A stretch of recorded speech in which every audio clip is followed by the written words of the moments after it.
I'm going to tell you all about her.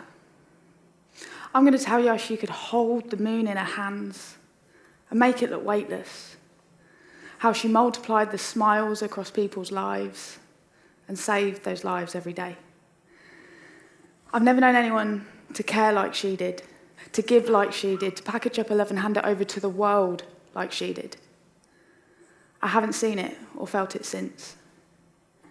She wasn't even from what she became. If childhood luck and chances dictated, she'd have been just like her, just like him, just like we all would have been. But she saw something different, knew it wasn't how love and life should be. She set a higher bar. It was the only way she could be. We followed her example. She taught us right, she taught us wrongs, and she always played the best songs. Men adored her in ways she'd never fully believe, and her smile and sheer gleam had my sisters sing Heartbreaker over the slamming of the door in boys' faces. They say the eldest gets all of the best, and she did. Intelligence, grace, and a wit of humour that made the warmest of tears crease down our faces. And when she laughed, the world ached to be a better place, and it was, each and every time, just for that short time, but pennies to pounds, it added up. As soon as she could, she did what she could, and she set up away from the recurrent nightmares of those childhood walls, her door never closing to us. She studied, she worked, she wore a nurse's watch that shone nearly as bright as her eyes, and built a life, a kind life, a life full of friends, travel, and laughter. Christmas morning, I'm maybe 8 years old. 7 a.m. was when all were expected to be by that tree. They should have been grateful it was 6 a.m. last year. She's late, but she rolls in, head in her hands, makeup down her face, desperate for water. I had no concept of hangovers back then, so why I unwrapped my action men to the distant sound of her vomiting was a loss on me. But oh, how I get it now. She made it though, she was there, would never have not have been by the early morning Christmas tree. She remained the solid one, the run-to one, the one that kept us all standing. She answered the phone calls of starry hours. She answered the door to panic pajamas and dealt with the tears that flooded her home, and always before her own. She was the rock that propped up us pebbles, kept us from being washed away with each tide. There was no way we could ever live without her. But we've had to. It's been well over 15 years since I've heard your voice. It's been well over 15 years since you've made that underside of my ribs cramp in laughter, or pretended we were racehorses, racing to that golden carpet divide just to freeze on it for a photo finish. It's been well over 5,000 days, and I still miss you with a heartache so heavy. I can't quite believe I'm still capable of its carry. I still can't quite bring myself to love Christmas again. There isn't much I wouldn't do just to see you again, or to hear the festive background of you vomiting again. You've missed so much. I have little faith in life above this, but I cannot conceive of you not seeing all of this. I hope there's something that has allowed you to see your son apply to Oxford, to grow into the absolute glowing man that he is, to see your niece. As beautiful as you, as clever, as cuttingly funny as you, you'd be her favourite. There has to be something, in some way, in some form. You had to be needed elsewhere, otherwise I cannot bear it. I hope we do you proud. I hope you're proud of my playlists. I hope I help people half as much as you did. I hope you love my dog. And I hope you're proud of me standing here telling the world of your worth, a worth you could never see. And above anything, I hope you see it now. Thank you.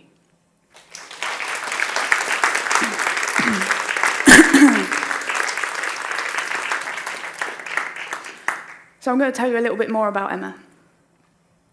The eldest of 4 daughters, a mother to her son, a partner to her partner, and a friend beyond measure to those who loved her.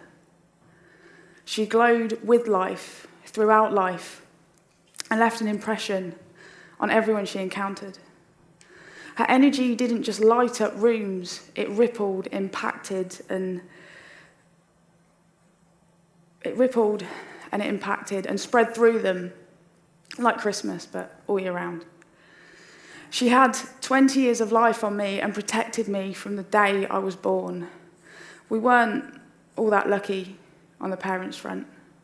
As the eldest, she saw the worst, endured the most, and suffered the greatest.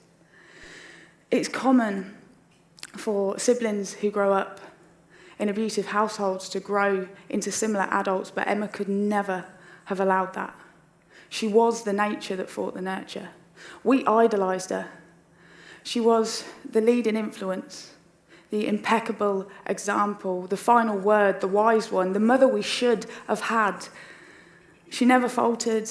She held each one of us and made it look like no effort at all.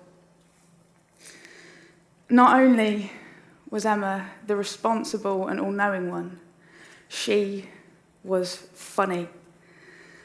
The tears down your face, body shaking, I might wee a little in a moment, kind of funny. Sometimes you just walk into a room to her laughing and have no choice but to laugh along with her. Her humour was dark and a bit sick at times, but in the most perfect and balanced way. She taught us all that a little humour, no matter what the situation, was never a bad thing if it was done right.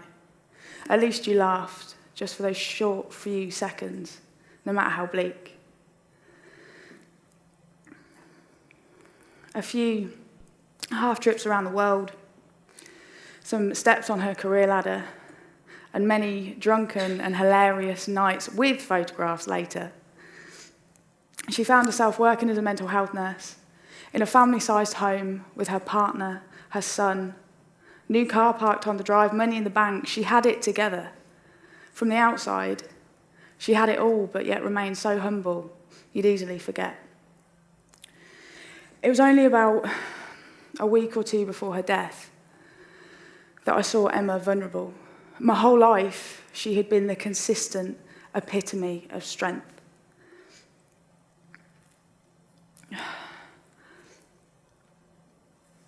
I remember thinking it was odd that she'd taken time off work.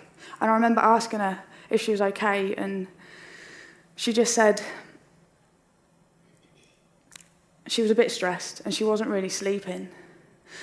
And I asked her if she was going to go to the doctor, and she said she would. And I remember the exact thought and feeling that ran through me in that very moment. A real casual, she'll be all right, it's Em. But that was the last time I saw her, the last I'd ever see of her. A few days later, she vanished, took off in her car, left her phone.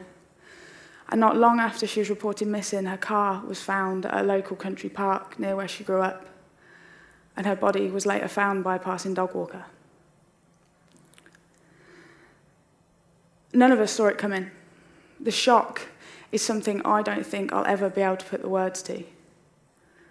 Emma took her own life in 2003, a year where mental health awareness wasn't big on the public's agenda, but its stigma was. She didn't feel she could show such vulnerability, be able to reach out, to ask for the help she so needed. There are many thoughts of why and what collided to bring Emma's life to such an abrupt and shocking end. My sister Max once compared it to planetary alignment.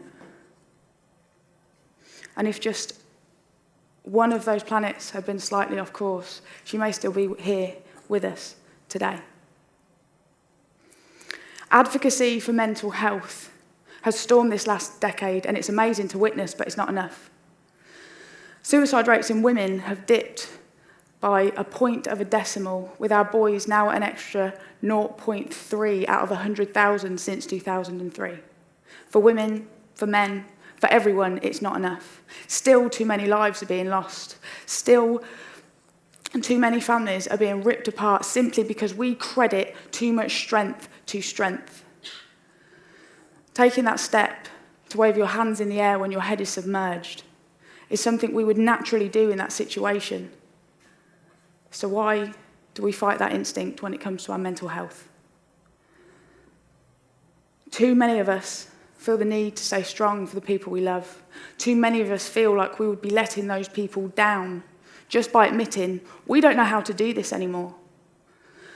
Too many of us feel there's a risk that we could become a potential burden. Emma was a woman, like most women, like most others, who felt such pressure. As a mother, as a daughter, as a partner, as a sister, as a friend, as a mental health nurse of all roles.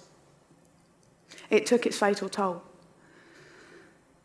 The odd slip here and there is never anything anyone should ever be ashamed of.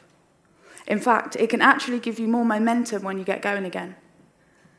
Speak up, ask for help, and embrace the abundance of strength it takes for any admission of weakness.